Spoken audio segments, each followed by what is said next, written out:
Charlotte, North Carolina. Tribune News Service. All the buildup finally bubbled over Wednesday morning at the NASCAR Hall of Fame, the moment when the rumors became reality. Matt Kenseth will indeed make his NASCAR return. Kenseth, the 2003 Cup Series champion, announced that he will be joining Roush Fenway Racing on a part-time basis for the remainder of the 2018 season, splitting time in the No. 6 car with current driver Trevor Bayne. Kenseth's last race was the 2017 season finale at Homestead in November. But what does Kenseth's return really mean for NASCAR, his fans, and RFR? We tried to break it down here. 1. Why would Kenseth come back now?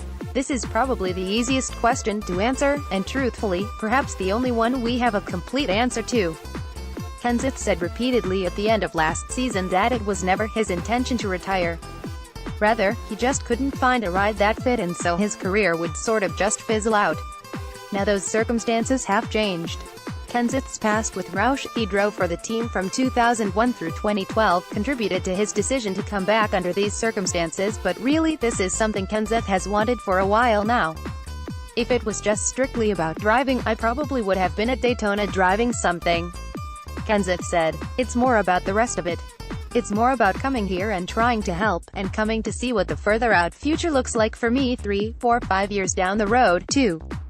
Why would Roush Fenway want Kenseth back now? Couple of reasons here. First, the respect and adoration that team owner Jack Roush has for Kenseth is practically unmatched. To say Roush thinks of Kenseth like a son would be understating it. Kenseth, along with Hall of Famer Mark Martin, is one of the most successful drivers Roush has ever had. That he and Roush connected so strongly while working together for a decade is no surprise. But there still has to be a performance element to this decision, and there is. Bayne, the incumbent driver of the No. 6, hasn't exactly set the world on fire recently. He's 26th in the points standings, and his best finish was a very average 12th at Texas. Those aren't numbers that scream success. What Kenseth's job will be, then, is to mentor Bayne and try to help the company improve as a whole. Roush said repeatedly on Wednesday that Kenseth is terrific at finding the speed in his car. If he can do that while also teaching Bayne, it could give RFR a boost as an entire organization. 3. Will fans in Charlotte get to see Kenseth race this season? They will, although we don't yet know how many times. Kenseth confirmed Wednesday that he will compete in the All-Star race at Charlotte Motor Speedway on May 19. By virtue of his victory at Phoenix in 2017, he qualifies. But as for the Coca-Cola 600 or the Fall playoff race? It's hard to say yet.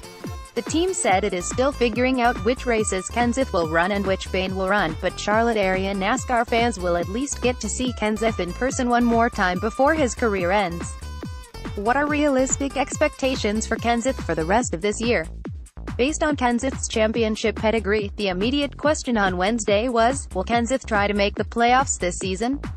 NASCAR rules would make that difficult to accomplish. He'd have to not only win a race but also finish in the top 30 in points, and he's already 9 races behind, so that shouldn't be the expectation.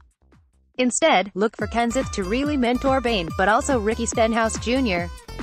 Stenhouse is closer to competing on a race-to-race basis than Bayne is, and if Kenseth can show him how to get even a little bit more out of his car, it could mean the difference between making or missing the playoffs. Of course, Kenseth will still try to win and run well when he's driving, but that really isn't the priority for him or the team right now. He even said so himself. "I feel like I can be a real asset in a lot of different ways besides just driving," Kenseth said. "I hope that turns out to be true, so it's as much about that as it is driving the race cars." 5. What happens to Kenseth after the 2018 season? This is the wild card. We don't really know what happens to Kenseth after 2018. Does he finally retire? Does he supplant Bayne as the full-time driver of the No. 6 car? Does he come back for another part-time season in 2019?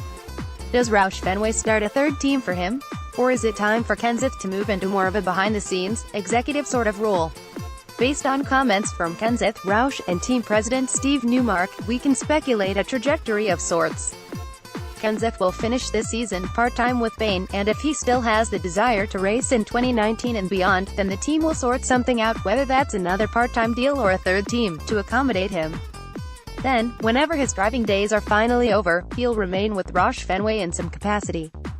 Maybe that's working on the cars and trying to squeeze the speed out of them, or maybe it's something on the sponsorship side, or maybe it's even a job in the front office as a team executive.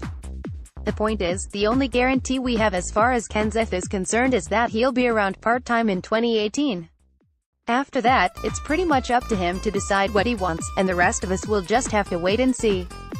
Copyright 2018 The Charlotte Observer, Charlotte, NC. Visit the Charlotte Observer, Charlotte, NC, at www.charlotteobserver.com. Distributed by Tribune Content Agency, LLC.